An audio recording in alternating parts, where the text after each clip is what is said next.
En el sermón de ayer reflexionábamos acerca del número 70, pero voluntariamente quise dejar un versículo del Antiguo Testamento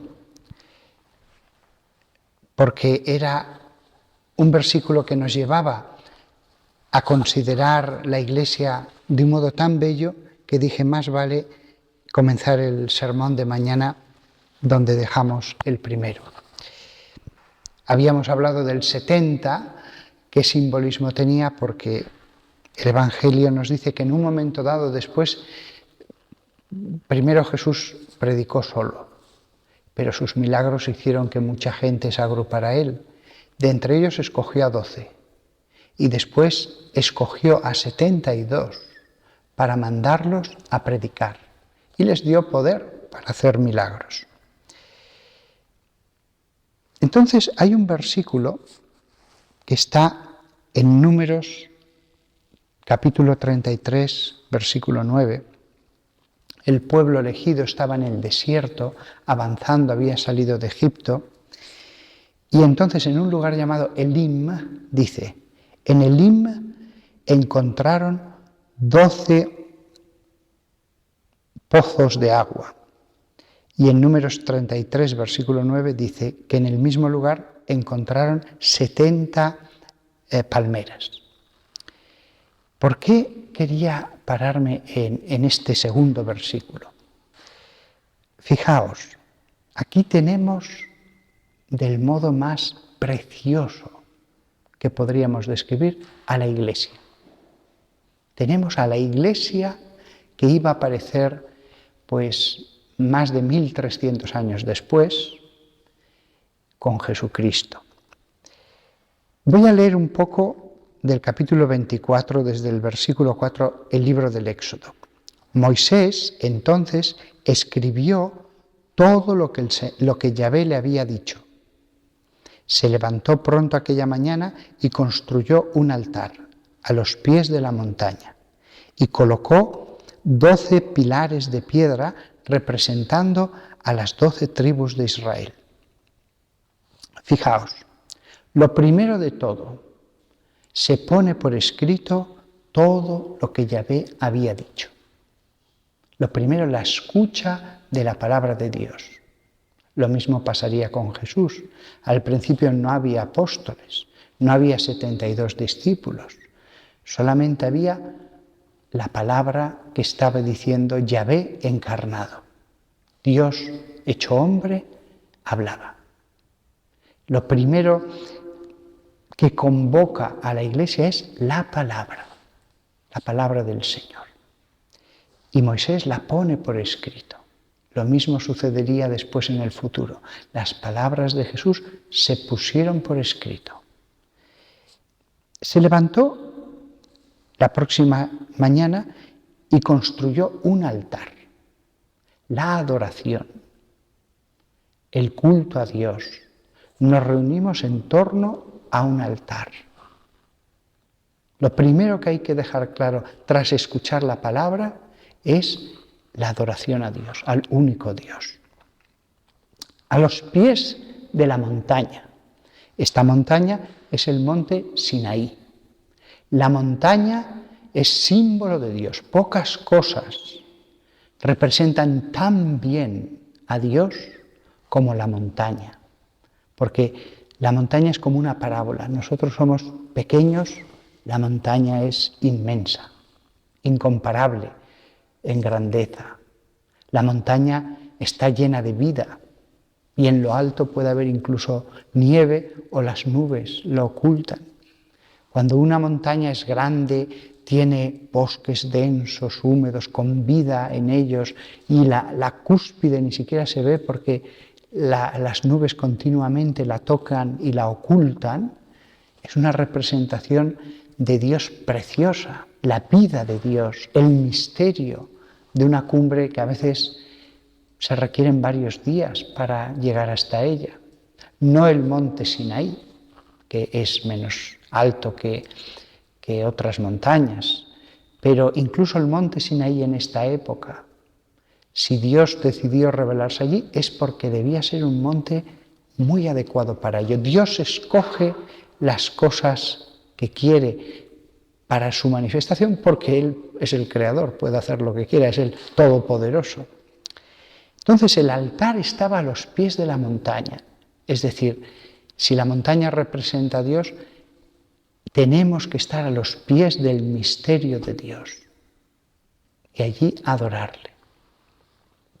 Y colocó 12 pilares de piedra que representaban a las 12 tribus de Israel.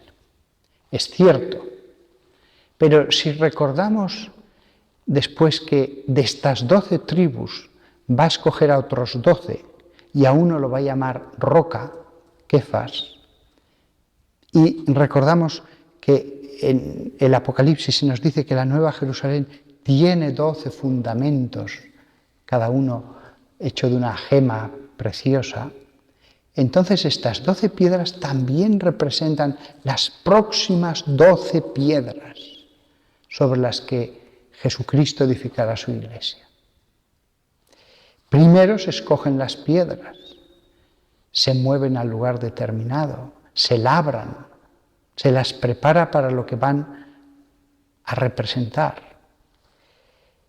Y entonces ya están preparadas y van a producir. Y allí es donde viene el versículo de Éxodo 15, 27. En Elim encontraron 12 pozos de agua. Los apóstoles, cada uno de ellos era un pozo de agua viva. Si yo doy a alguien un cuenco de agua, le doy un cuenco. Pero un pozo es distinto, continuamente tiene agua. El pozo tiene agua para rebaños enteros. Cada apóstol podía dar de beber a multitudes un agua fresca, un agua pura, un agua de gracia. Y en ese mismo lugar, en Elim, según nos dice el libro de Números, capítulo 33, 9, encontraron 70 palmeras.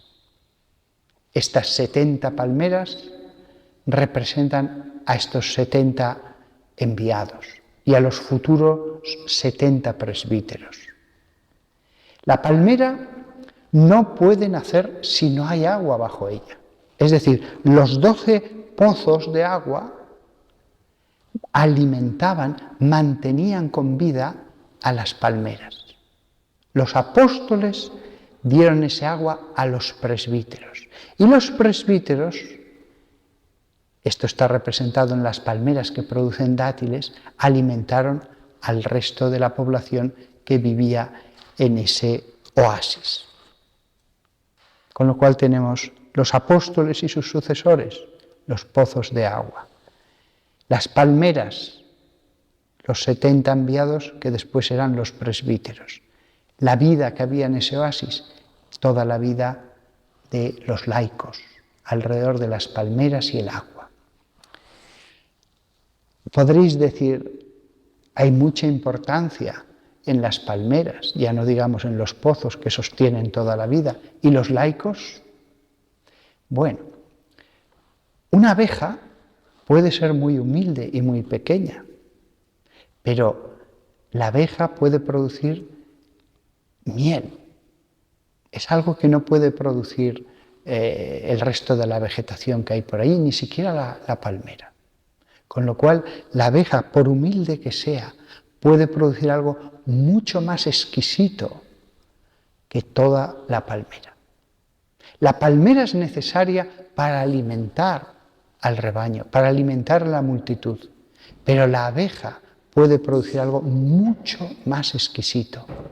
De ahí que esas almas laicas, santas, puedan acabar en el banquete del rey en un lugar de mucho más honor. Y la palmera, con ser tan grande, sin embargo, producir cosas de inferior valía. Y quien dice la abeja, toda la vida que puede pulular en un oasis y que puede producir muchas más cosas, no solamente miel. Así que fijaos la iglesia representada en esta escena. Además me parece una cosa pictórica incluso, y cada uno sabe el lugar donde está. Yo no me puedo envanecer de ser palmera y producir dátiles para vuestra alimentación, porque a lo mejor alguno de vosotros acabará poniéndose mucho más cerca del banquete su miel o cosas mayores. Sin embargo, a efectos de la historia de la salvación, a efectos de la iglesia que estaba construyendo Dios, existe esta jerarquía, existen estas diversas funciones. Se insiste mucho en los apóstoles, pero es que no eran 12 hombres más, eran los fundamentos de la iglesia. Si el fundamento hubiera estado mal, toda la iglesia después se hubiera resentido de los fallos en el fundamento. Fijaos que en el Apocalipsis se les presenta como piedras, e incluso podemos verlos prefigurados en Éxodo 24, 4, cuando escoge Moisés 12 pilares de piedra. Pero después esas piedras producen alimento. ¿Cómo? Tomando las aguas de vida. Las palabras que salían de las bocas de los apóstoles eran agua de vida. Y nosotros podemos también beber de esas aguas cada domingo y cada día, aquí y en nuestras casas. No solamente esas 12 fuentes producían la palabra, también les dio poder. Y esas fuentes producían un agua de perdón de los pecados, de purificación, de bautismo, de confesión y otras cosas. Eran aguas con verdadero poder sobre las almas. Tan importantes eran esos 12 fuentes que incluso sobre los cuerpos, pudiendo hacer verdaderos milagros. Y esas 12 fuentes que estaban en Elim todavía siguen en la iglesia. Esas 12 fuentes no se han cegado. Lo mismo que en un edificio, por profundos que estén los fundamentos, siguen estando, incluso aunque ya no estuvieran a la vista. A veces los fundamentos se ha echado tierra encima y ya no se ven, pero siguen estando abajo, siguen haciendo su misma función. Lo mismo pasa con estas 12 fuentes. Siguen dando esa agua para la iglesia. Unos con sus epístolas, Judas Tadeo, Pedro, Juan, Santiago. Otros intercediendo al lado del trono del Cordero, intercediendo de forma eficaz, dirigiendo a la iglesia, inspirando. Yo a veces en la misa pido a santos y apóstoles que estén alrededor del altar. También de aquí surge otra cuestión que nos debe tranquilizar. Si tenemos esta visión bíblica, no nos atemorizaremos por la idea que algunos pueden tratar de poner de tanto en tanto en la historia, creyendo que algunos eclesiásticos vamos a destruir la iglesia.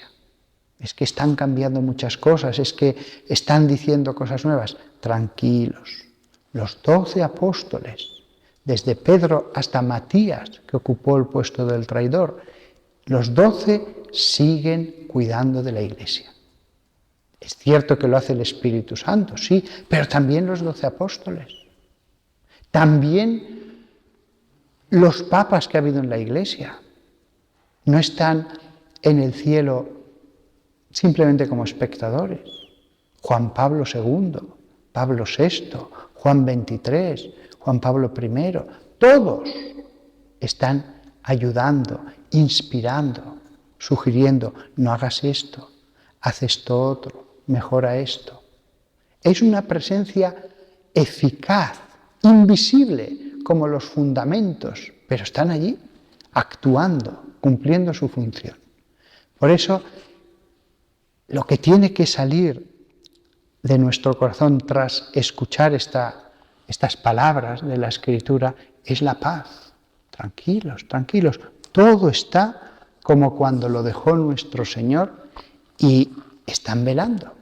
Las fuentes siguen dando su agua y las palmeras siguen dando sombra frente a un sol como el que ahora tenemos en julio, verdaderamente abrasador, que nos deseca, representa el calor del mundo que nos deseca, dan sombra y nos dan los frutos y nos dan tantas otras cosas. Las palmeras no voy a enumerar aquí las cosas que dan, pero las palmeras son vida, vida.